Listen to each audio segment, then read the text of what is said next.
Mfethu asaphikisana kanje cabanga siba into nomsebenzi kanjani sibangela into AM no PM.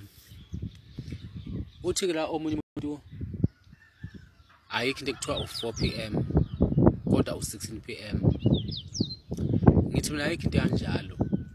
Uma uzothi kuno 16 PM uzothi ne ngo4 PM uzothi 4 PM o1 kona ke. Uma uzothi phela u16 PM u4 ntambama. Impendulo angitholi futhi lapho. UPM no AM sosebenzisa masibala 12 hours. Should masibala kusukela ku1 igcina ku12. So sesicacisa lapho ukuthi u4 seni obizwa ngo4 AM nomhlambe u4 ntambama obizwa ngo4 PM. Kodwa masibala 24 hours asibasebenzisa AM no PM. Ngoba kuyaziwa ukuthi mawuzothona 16 o'clock lapho sokuchaza ukuthi u4 ntambama. Asakudingeka ukuthi uzufaka uPM. Ngoba vele kuyaziwa ukuthi u4 ntambama u16 o'clock.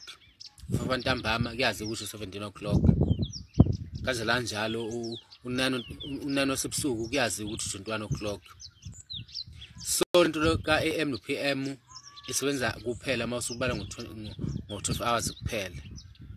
Ucacisa ukuthi ekuseni kubizwa ngo AM bese kuthi ntambama kubizwa ngo PM.